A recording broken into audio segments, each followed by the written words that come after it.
The divorce papers demanded half of everything: my company, my father's inheritance, even my veteran's pension. The letter from my wife's lawyer was brutal. Lawyer's letter. Mrs. Johnson is entitled to 50% of all assets acquired during your 12-year marriage. We recommend that you retain an attorney immediately, as this will be a complex and expensive case. Attached was a list of everything I had built in my 2 decades. I read the letter twice, then calmly began making phone calls. What they were about to discover would change everything. Sarah and I met in 2014 and got married in 2016. The first 5 years were wonderful. She helped me a lot with marketing after I started the construction company. We were a real team. My father passed away in 2020, leaving me 80-0. I invested that money in the company and we grew our business. The first warning signs came at the beginning of 2022. She was constantly busy on her phone saying work. She started working even on weekends. She started going to the gym. Coming home late, I would catch her texting in the middle of the night. In May, I saw a message from Marcus notification on her phone. I was curious but didn't look. I still trusted her. In July, I returned early from a business trip. Sarah wasn't home. She came back at 2 a.m. There was an unfamiliar perfume on her dress, but I didn't have the courage to ask about the smell. In August, I couldn't fool myself anymore. Sarah's behavior was very clear. But I didn't have any proof. One day, I plucked up the courage and spoke to Sarah. Sarah, there's been some distance between us lately. Is everything okay? Sarah, David, you know my career is going through a very busy period. Once this project is over, everything will go back to normal. I just need some time. She said, which project? How long will it take? I asked. A big client. I can't tell you the details. There's a confidentiality agreement. But it's due early 2023, she replied. But I wasn't satisfied. Another 6 months. Something told me these stories weren't true, but I had no proof. In September, I ran into Sarah's friend Jenny at the grocery store. Jenny, David, how are you? I heard you went on vacation with Sarah. So romantic. Vacation? What vacation? David, what vacation? Jenny, oh, I must have misunderstood. I must have confused you with someone else. She said and hurried away. I was stunned. That evening, I asked Sarah, where did you tell Jenny you were going this weekend? Sarah, what do you mean? She said, and I could tell she was panicking. Jenny talked to me today. She mentioned vacation, I said. Sarah, Jenny is confusing me. I didn't go anywhere. I just had a spa day with friends. He said I knew she was lying, but I couldn't prove it. That night, I made a decision. I called the security company. I want a security camera system for my house. Very discreet, invisible installation. I said I wanted it. Technician, for what purpose? David, general security, both burglary and general security. I wasn't proud of myself, but I couldn't live with this suspicion any longer. The technician came while Sarah wasn't home. In 2 hours, the house was fully equipped with a security system. 3 days after the cameras were installed, the bomb went off. Sarah left for a business meeting. The door opened at 11:45. Sarah walked in, but she wasn't alone. A handsome, athletic man in his 30s was with her. I realized it was Marcus. What I saw broke my heart. My eyes filled with tears as I thought about the first time we met Sarah. The two of them went into the kitchen. Sarah opened a glass of wine. Marcus hugged her from behind and kissed her neck. Sarah was laughing. They went into the living room. They moved closer together on the couch. I could hear them talking. Marcus, when are you going to tell him this weekend? She asked, barely holding back. Sarah, not yet. First, I need to talk to the lawyer. I need to know exactly how much money David has. She said, a woman who only cares about money. She was my whole life. Marcus, how much is his company worth? She asked. Sarah, at least 500. Maybe more. He grew it with an inheritance from his father. And our house is worth 350. Marcus, so when you get divorced? Sarah, I get half. That's what my lawyer says. Because all these assets were acquired during our marriage. Marcus, what about you? What are you going to do about the business? Sarah, I'm planning on quitting my job anyway. I'll live on the divorce money for a while, and then you and I can open up that yoga studio. At 1:30 Marcus left. When Sarah got home, I asked, "How was the meeting?" "Exhausting but productive." "Big decisions were made." She said, "Yes, big decisions were made." Marcus came 3 more times in the next 2 weeks. The most painful part was finding out how Sarah saw me. "Sarah, David is so naive. He doesn't suspect anything. He's just focused on his work and nothing else." "Marcus, what if he loves you?" she said. "Sarah, of course he does, but I don't love him anymore. Maybe I never did. He was a safe choice. He makes good money, he's reliable. But boring.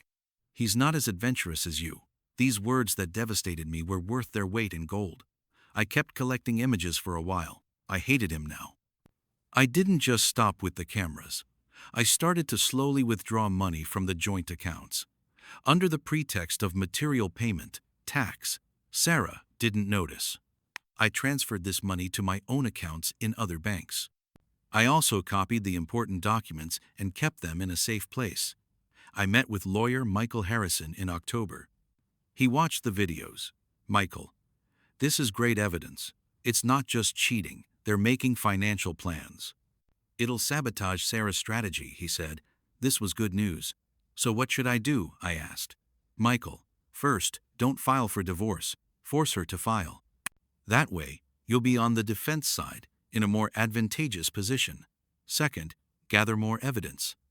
The more recordings you have of the conversations, the stronger your position," he said, and I had to do what he said.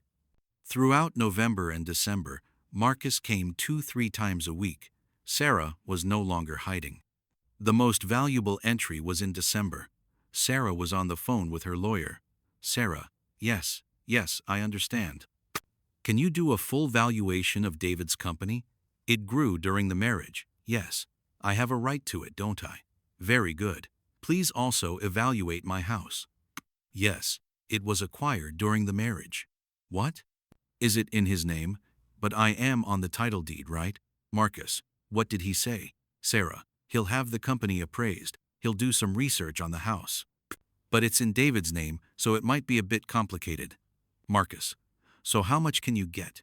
Sarah, the lawyer said at least 300, maybe more. Marcus, when this is over, will we get married? Sarah, let's get the divorce done first. Then we'll see. In January, Sarah went to Florida for a spa vacation. With Marcus, of course. I took the opportunity to go through Sarah's belongings. Big shock. She had me followed. She had hired a private investigator, recording my daily routines. The financial planning file was even more shocking. Company, 240, half. House, 170, half. Alimony, 500 per month for 5 years. Total, 432, 500 plus, 300 per month. The last page was the worst. David's real assets may be more. Tax evasion must be investigated. They were planning to frame me. When Sarah returned from vacation, she was happy. Finally, in early February, she put her plan into action. Sarah, David, we need to talk, she said one day. This marriage is not working. We are not sleeping anymore. We are going in different directions, she said. David, this is too sudden, Sarah. Can't we talk and figure it out? I said. I tried to make her understand nothing. Sarah, no. I've made up my mind. I want a divorce. Why? What did I do? I asked. Sarah, you didn't do anything. This is our problem. I'm not happy anymore. Let's go to couples therapy, I even said. Sarah, David, please, this is not going to change. Let's not force it on each other, he said and left the house the next day. The bombshell came in the second week of February, divorce petition.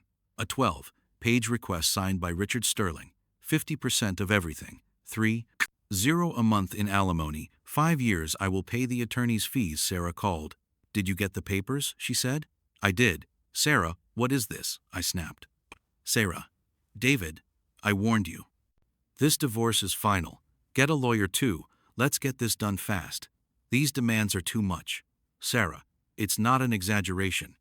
You made good money during our marriage, and I contributed to it. I have a right to it. My lawyer Michael and I prepared our defense immediately. We submitted our defense in March. The allegations are false, we said, and we haven't produced any evidence yet. Sarah called. Sarah, your lawyer has denied all my demands. Sarah, I can't give you everything either. An aggressive letter from Richard Sterling arrived. Michael replied shortly. Your client's financial transactions will be investigated. This sent Sarah into a panic. The first hearing took place in April. The judge asked, Judge, Mr. Johnson, your wife is demanding her share of the marital estate. What is your reason for opposing this request? My lawyer Michael. Your Honor, our client's wife has been involved in a fraudulent marriage, has been secretly involved with someone else, and has made plans for divorce. We believe this situation will affect the division of property. Richard Sterling. Your Honor, these allegations are baseless and unsubstantiated. My client is simply seeking his rights. Judge, Mr. Harrison, is there any evidence for these allegations? Michael. Yes, Your Honor. We have very strong evidence, including audio and video recordings. Sarah's face went pale. She hadn't expected this. April 25 main hearing. Michael's presentation was excellent.